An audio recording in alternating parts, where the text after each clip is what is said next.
all across America and around the world.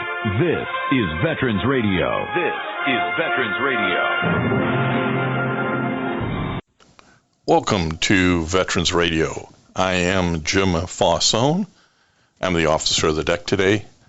We've got some great programs for you. I think you'll find very interesting. We always want to remind you can find more about Veterans Radio at its Facebook site or by going to veteransradio.net, where we're on the web 24/7. You can find a lot of our podcasts there as well. We post new ones every Tuesday, so you can get a new story, a new interview, something you didn't know before by going to veteransradio.net. And before we get started, we want to thank our sponsors. First up, we want to thank National Veteran Business Development Council, nvbdc.org. It was established to certify both service-disabled and veteran-owned businesses. You'll find out how they can help your business by going to nvbdc.org. We want to thank Legal Help for Veterans. Legal Help for Veterans fights for veterans' disability rights all across the nation. You can reach them at 800-693-4800 or on the web at legalhelpforveterans.com. We want to welcome to Veterans Radio today a Navy veteran, Tim Kotulak. Tim, welcome to Veterans Radio. Hey, thank you, Jim. It's an honor. Well, we're glad to have you on, TK, and talk a little bit about your experiences, but something that caught my eye was your work that you're doing with Team Rubicon. So there's going to be some focus on that for our veteran radio listeners. But Tim, why don't we start with you explaining to folks how a nice kid from you ended up in the Navy?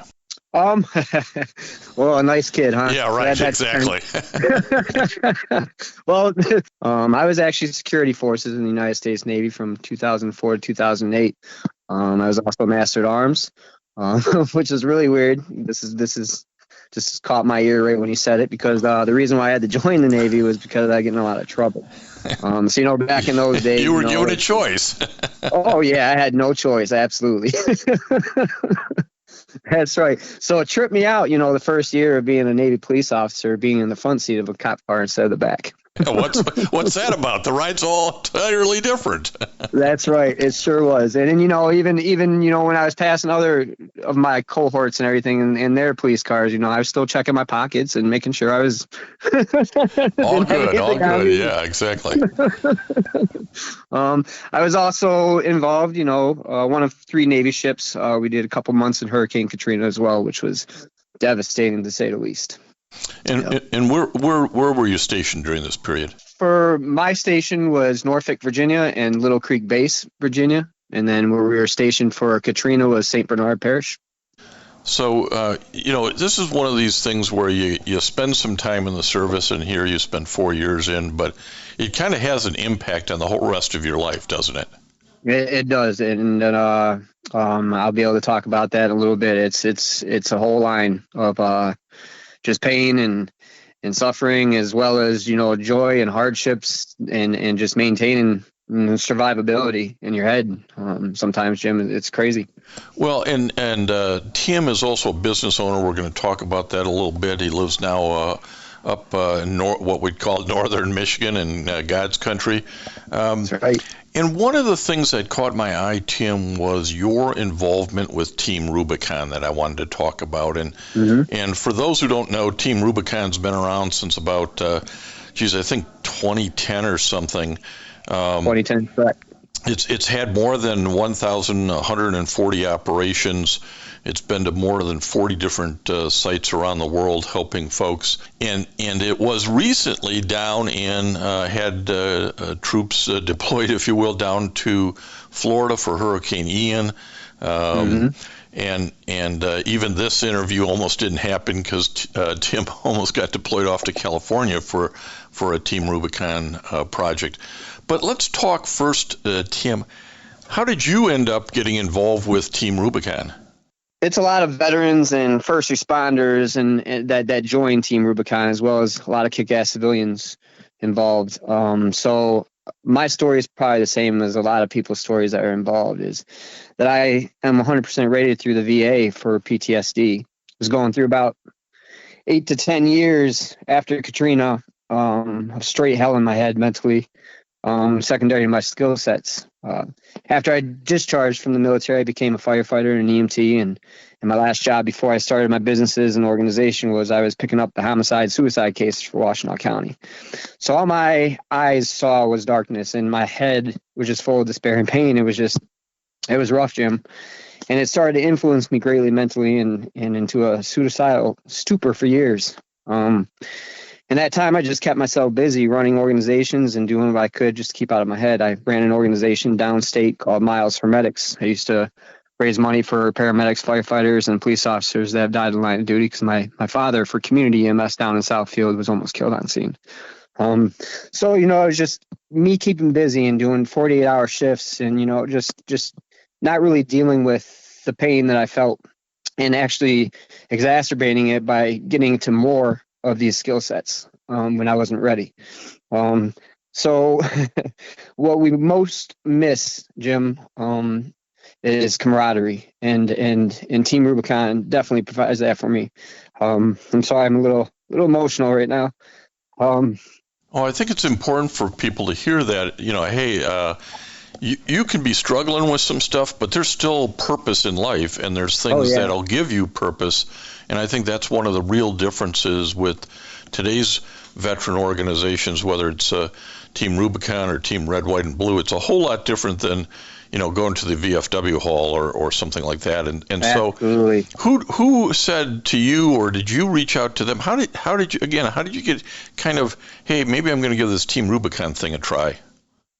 I think this was meant to be, Jim, because you just mentioned them. Team Red, White, and Blue, Detroit chapter. Shane, the president there.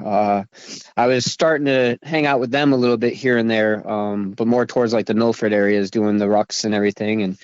And so I was looking through their sites, and it took me through a loophole, and that's how I found Team Rubicon.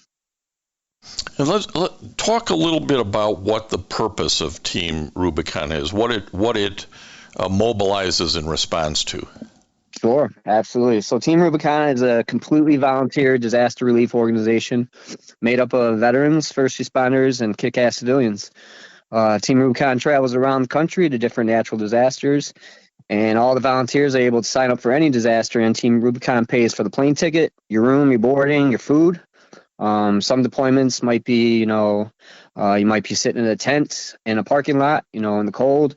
That's where you sleep, eating, MREs. Some, you might be, at the basement of a church, getting stuff catered to you. You have no idea how the mission is going to be. And I think that's what grasps a lot of our attention as veterans, first responders, civilians is the philanthropy part of it. Just getting out there and being part of something bigger than ourselves and putting on our big boy pants and just being decent human beings and helping our brothers and sisters. Well, one of the things that happens too is you actually accomplish stuff, right? I mean, absolutely. We're going to talk about your specific deployments, but when you go into a disaster zone, there's so much just basic work that has to be done. But at the end of the day, end of the week, you can say, hey, we've cleared this from there to there. And there are something like 158,000 veterans who participate in Team Rubicon, and these volunteers are called Gray Shirts. Gray Shirt. So you've been on a number of these deployments. Tim, tell us about maybe your first and maybe your last one. Yeah, absolutely. So I just started with Team Rubicon in September I started probably February of 2022, but my first deployment wasn't until October 8th. And September 28th was when Hurricane Ian hit. So we were deployed a week later. So I was deployed first to Polk County, which is not too far from Ground Zero, Fort Myers area, everything like that.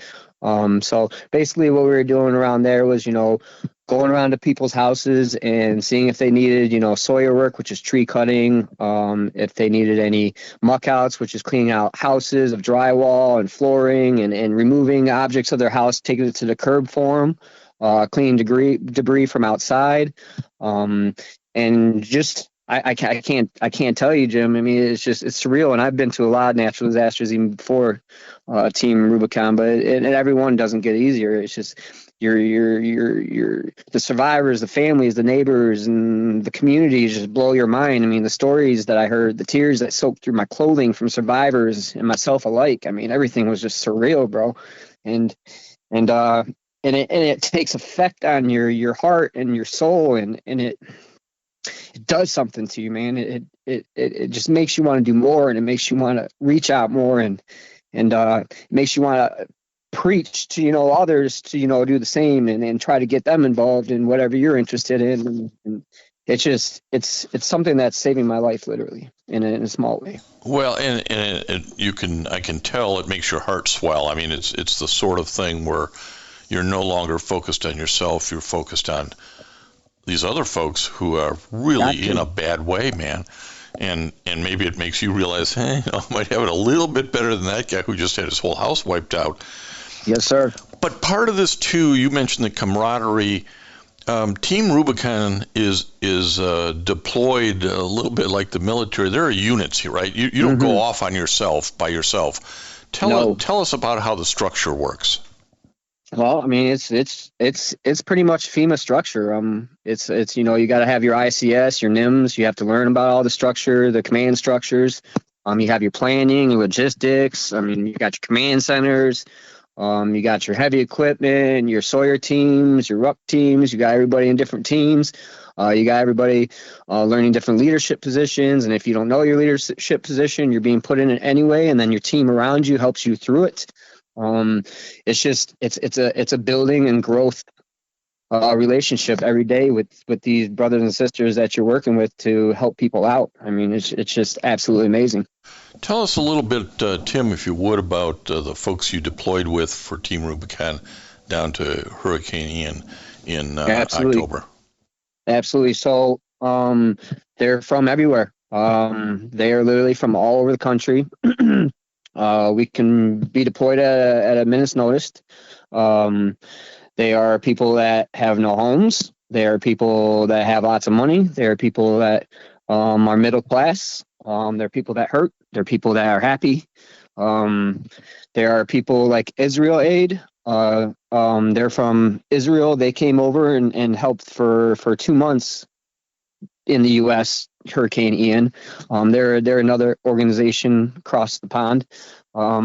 It's just good people, man. And thinking of a military structured group, you think of military structured people. So my first thought, Jim, was, man, we're gonna have a hell of a lot of alphas in this group, and there's going to be too many chiefs and not enough Indians. Right, and you know what? I was completely wrong. Everybody is genuine and looking to really help. And if you get that one or two that isn't, that they never show back up. They know. Yeah, they're weeded out just like they normally are. Absolutely. So for our veteran radio listeners, we're talking to Tim Kotulak, who's a Navy veteran who volunteers with Team Rubicon. And as he said, the volunteers are reimbursed for expenses, airfare, housing, meals, whatever may be taken care of, but they're not paid. And you can learn more about Team Rubicon by going to their website, teamrubiconusa.org. Tim, you've done this once. I know this interview almost didn't happen because you were on call to go off to California. Is this something that you see yourself continuing to do, like you almost answered the call today? Oh, yeah, absolutely. You'll get a text message, a flood happens in Kentucky and they want guys to go out, guys and girls to go out. I mean, this is something that I wouldn't say as a hobby, it's more of a passion. Whenever I have time and the means to do it, I'm going to be on that plane. And they do reimburse you for everything if you do pay. But if you don't have the money as well, I want to make clear, you don't have to pay. You don't have to pay them back, any of that stuff. They'll pay for you. There's no reimbursements. They'll pay for you. Well, explain to us a little bit, what are you getting out of it? What do you get out of spending time on a Team Rubicon deployment? That's a damn good question, Jim. I'm a selfish gentleman with my mental health because it has almost taken my life many times. So I do this selfishly. I do this for my head. It makes me feel good going out and doing good for others. And I think that's what a lot of people, I don't want to say that as fact, but I think a lot of people, they hurt, and it makes them feel better by doing better for others. So that's literally what it is. It's a selfish matter for me. Yeah, I think volunteering for in any way, shape, or form, whether it's at the Humane Society with animals or something like Team Rubicon, helps you realize we're all part of a bigger thing here, and does help you mentally. So am I correct, TK, that you would recommend to other vets that maybe they look into participating here with Team Rubicon? Absolutely, most definitely. I mean, if you're looking for, a brother to call after an operation, or a brother or sister to call, just to call. I mean, these are people that you can make for lifetime friends, and family. And I still get texts, and I've been with other organizations. You go do your job, you love on each other when you're there, and then you don't really see each other or hear from each other until your next stop. It's different with these guys. And how long were you? How long do these deployments go? I mean, hey, I may have a week, but I'm not sure I got a month. What's the time frame here? Absolutely. So what they have a saying there called changing your socks. So basically, after a 10-day deployment, 7 to 10-day deployment, they want you to go home. They want you to get mentally refit, debrief yourself, chillax a little bit, and then you can sign up again and come back down, a week later or whatever if they need you.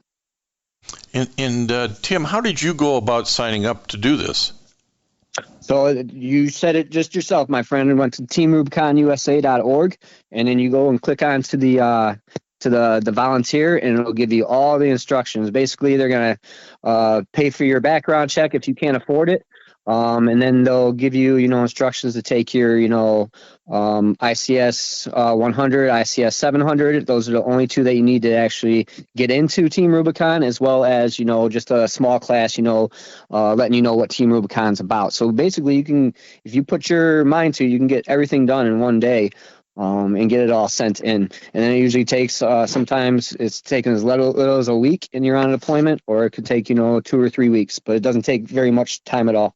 And you can also advance with Team Rubicon. There's people in the command centers, and there's so many different classes and different things that we can learn and upgrade our skill sets. And it's just, it really is a good military structure. Well, that's a good lead into a question that I was thinking about, and that is skill sets. Hey, I'm not a bulldozer operator or heavy equipment operator, or maybe I don't operate a chainsaw. What level of skill do I have to be of interest to Team Rubicon? Absolutely. Okay, that's a great question. So you do have to be over 18 to join, and then there is no age limit after that. They do not care if you have a disability. They don't care what skill sets you have. You have a job with Team Rubicon. I know an 80-year-old man that's out there. That's a master sawyer that teaches others how to chainsaw and stuff like that. That's out there cutting trees, on these ops. And then there's a young lady in a wheelchair with a service dog that, is in the command center and doing planning and logistics, and then there's people with all different skill sets, EMTs and stuff like that we can be used out there. You do not have to have a certain skill set. They will train you. Yeah, I think sometimes people say, well, I'm handy, but I'm not a finished carpenter, or I'm not I can drive a truck, but I'm not really a great operator. So I think that's great to hear that there's all levels of need that can be put to work at Team Rubicon. Absolutely.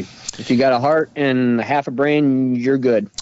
Hey, Tim, I want to switch gears a little bit and give you an opportunity to talk a little bit about some of the businesses that you've got going now. I know you've got two of them, but as importantly, I guess I want to ask before we get into the specifics of it, you got out, you had some struggles. Why did you move towards, hey, I want to be an entrepreneur, I want to be a business owner myself? Talk a little bit about that transition. Absolutely. So with the disorders that I have, it was getting really, really hard to do a 9 to 5. Some days you can't get out of bed, you're crying, you're in pain, you're mentally wanting to make this your last day on earth. So I had to start my own business. My first one was Got Your Six power washing. Then what I could do is I could hire people. And if I have that lost day, I can send them out to go get those jobs done and still be able to put food on their table as well as mine. So now that's what I do. I just stay busy. I can't work a 9 to 5 job. There's just no way. There's no way I'd be able to see how I'm going to be the next day mentally with these disorders. Well, and I think that, the power washing and getting into a small business where you can be a little more in control of your own schedule is really a useful situation for somebody who's balancing all those other issues, isn't it? Absolutely. And it's something that I like, power washing, you clean things, and it's so satisfying, and it really helps my head. And that's what I do with Got Your Six power washing is I hire other veterans, that have disorders and can't do 9 to 5 jobs. And, they put a set of earplugs in and that's it. They don't have to deal with me. They just do their job and easy day squared away. Yeah. Sometimes that's part of it too is, hey, I don't want to deal with a boss. I don't want to deal with, I'll put the earplugs in. It's going to be noisy. But again, it's a job where at the end of the day, you can look back and say, that's what we accomplished. And I think that helps a lot of people. Absolutely, Jim. You're completely correct on that. Now, Tim, you also got involved in a new business that some might feel as, well, that's a little bit different than what he was doing. So TK, talk about it. Well, I moved up to Houghton Lake about 2.5 years ago to save my life, actually. Trees and water and get away from the cities and get my mind right. And this community had saved my life, by the way, has been great. So I met a young lady here, really good friend of mine. She's become a really good friend of mine. And she's a cosmetologist, and she's just amazing at her skill set. And it's not the skill set that I'm investing in, Jim. It's really her heart. Anybody that sits in her chair, and she's involved with my organization as well, the veteran organization. And anybody that sits in her chair, or anybody that talks to her, they cannot help but just to feel magnetized to her. I mean, she is such a beautiful heart, and I can't say so much more for her. I mean, she just loves everybody. She's taken care of me a lot with my head, and gotten me into this position to where I can do a lot of this stuff with confidence. And so basically, we're opening a veteran-owned, woman-owned hair salon. It's called Blended Lines. Blended lines meaning, we're blending people, services, departments, agencies. We're all one. And it's going to be a military and public safety and first responder themed salon. So, people from local departments can come in and drop off their patch, and we'll put it in a shadow box on the wall. If you have a picture of your loved one, we have a whole wall of honor, that you can put a picture of your loved one that passed away that was in the military, public safety. Just a lot of stuff like that we want to do for these communities around here. And it doesn't have to be, a straightforward veteran business. We can do things for veterans, first responders, anywhere in any aspect of life. Yeah, it's going to be veteran friendly here at Blended Lines Salon and at Got Your Six power washing. Kim, think back 10 years, a decade ago, where you were at, where your head was at, and where you are today. Pretty damn amazing, isn't it? It really is. I wouldn't expect it. I'd be here, Jim. And I think that's one of those messages you try to get out to our veteran radio listeners is that, a lot of things can change. Don't give up hope. Don't succumb. Keep fighting. Look for opportunities that'll help you, whether it be changing locations, getting out of the city, starting your own business, small business so that you don't have to deal with the boss, finding some good friends, and getting involved in something bigger than yourself like Team Rubicon. And it's also a bigger purpose because you have the right to do some bragging about your son, don't you? Oh man, absolutely, absolutely. Go My ahead. son. All right, cool. This is cool. My son Julian. Like I said, I had a pretty rough past. So, my son Julian was conceived on a reservation in New Mexico. So he's off a reservation, and I didn't get him till he was about 10 years old. And a res boy in a white man's world, it's a whole different world. So it was rough, and me being a military dad, strict and everything like that, it was hard, man. And then we've been through a whole lot together, and he's turned 18 now, and on his birthday he went to MEPS. Yeah, I mean, he's it really says something when he's looked at his father and said, I want to join up. I want to join the military. So I know he's just gone off in the last month or so. Have you heard from him? How is he doing? And I don't remember seeing which service he joined. Oh yeah, he's joining Army, and he still hasn't graduated high school yet. So that's another 3 months until high school's graduation, and then he'll be shipped off. So he hasn't went off yet. Well, every moment of it's, as you know, precious. And again, one of those things where you look back and say, gosh, 8 years of this, life was 10 years ago, a decade ago. Yeah. Life was so different. I was in such a different place. And man, it's great to be where you're at, isn't it, TK? It's a lot better than it was, my friend. Absolutely. Well, we appreciate Tim Kotulak coming on and talking to Veterans Radio, talking primarily about Team Rubicon and what it does and how it does it and the value to him. But we also appreciate you being so candid about your service and some of the struggles, but getting on the other side as well. So, Tim, thanks for the time today. Absolutely. I just want to give a little shout out to you, my friend. Thank you for what you do for us. And also, my organization is called Got Your Six Veteran Community Organization. It's here in Roscommon County, Michigan. My mission statement is I give veterans stuff to do to stay out of their head, which in turn helps me stay out of mine. So we just go out and we do a bunch of stuff. We got sponsors and businesses that'll help out. You got a Facebook or a website that they can follow you on? Yep, they can go right on Facebook, look up Got Your Six Veterans. Perfect. That's what we wanted to get across. I was saying, I just want to tell these warriors out there, just stay strong. No more funerals. You got it, Tim. Thanks again. Thank you, Jim. And I want to thank everybody for listening to Veterans Radio today. I am Jim Fausone. It's been a pleasure to be your host. I'm a veterans disability lawyer at Legal Help for Veterans, and you can reach us at 800-693-4800 or legalhelpforveterans.com on the web.